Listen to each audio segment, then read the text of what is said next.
दोस्तों, गणेश चतुर्थी क्या है और यह समूचे भारत में बड़े ही श्रद्धा भाव के साथ क्यों मनाया जाता है? चलिए इसे समझने के लिए इससे जुड़ी कथा को जानते हैं। इस कथा का वर्णन शिव पुराण में रुद्र संहिता चतुर्थ कुमार खंड के अध्याय 13 से 19 में मिलता है। श्वेत कल्प में जब भगवान शंकर के अमोघ त्रिशूल से पार्वती नंदन दंडपाणी का मस्तक कट गया था, तब पुत्रवत्सला जगत जननी पार्वती जी अत्यंत दुखी हुई।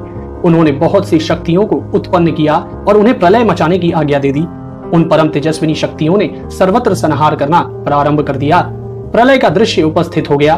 देवगण हाहाकार करने लगे। तब समस्त जगदम्बा को प्रसन्न करने के लिए देवताओं ने उत्तर दिशा से हाथी का सिर लाकर शिवा पुत्र की धड़ से जोड़ दिया गया।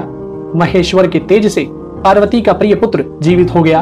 अपने पुत्र गजमुख को जीवित देखकर पार्वती जी अत्यंत प्रसन्न हुई और अपने पुत्र का सत्कार करके उसका मुख चूमा और प्रेम पूर्वक उसे वरदान देते हुए कहा, चूंकि इस समय तेरे मुख पर सिंदूर दिख रहा है, इसलिए मनुष्यों को सदा सिंदूर से तेरी पूजा करनी चाहिए। जो मनुष्य पुष्प, चंदन, सुंदर गंध, नैवेद्य, रमणीय आरती, तांबूल और दान से तथा परिक्रमा करके तेरी पूजा करेगा, उसके सभी प्रकार के विघ्न नष्ट हो जाएंगे। उस समय दयामयी पार्वती जी को प्रसन्न करने के लिए ब्रह्मा, विष्णु और शिव आदि सभी देवताओं ने वहीं गणेश को सर्वाध्यक्ष घोषित कर दिया। उसी समय अत्यंत प्रसन्न महादेव ने अपने वीर पुत्र गजानन को अनेक वर प्रदान करते हुए कहा, विघ्ननाश के कार्य में तेरा नाम सर्वश्रेष्ठ होगा। तू सबका पूज्य है, अतः अब मेरे संपूर्ण गणों का अध्यक्ष हो जा। तदनंतर परम प्रसन्न आशुतोष ने गणपति को पुनः वर प्रदान करते हुए कहा, गणेश्वर, तू भाद्रपद मास के कृष्ण पक्ष की चतुर्थी तिथि को चंद्रमा का शुभोदय होने पर उत्पन्न हुआ है। जिस समय गिरिजा के सुंदर चित्त से तेरा रूप प्रकट हुआ, उस समय रात्रि का प्रथम प्रहर बीत रहा था। इसलिए उसी दिन से आरंभ करके उसी तिथि में प्रसन्नता के साथ प्रतिमास तेरा उत्तम व्रत करना चाहिए।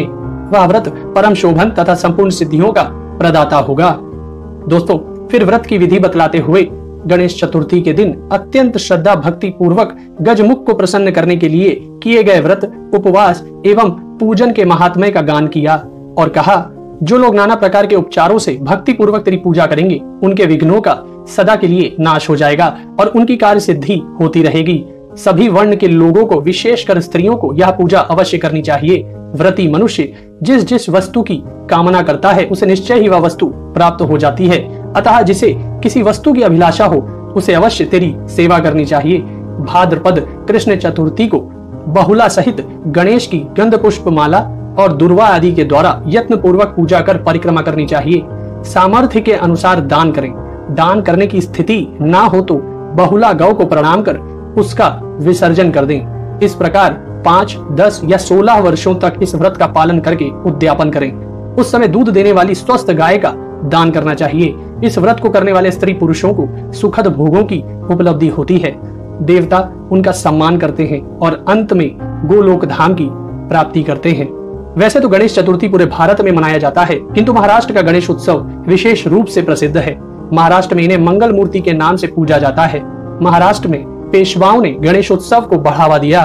कहते हैं कि पुणे में कस्बा गणपति नाम से प्रसिद्ध गणपति की स्थापना शिवाजी महाराज की मां जीजाबाई ने की थी, परंतु सार्वजनिक गणेश पूजन का संचार 1893 में लोकमान्य बाल गंगाधर तिलक द्वारा किया गया था।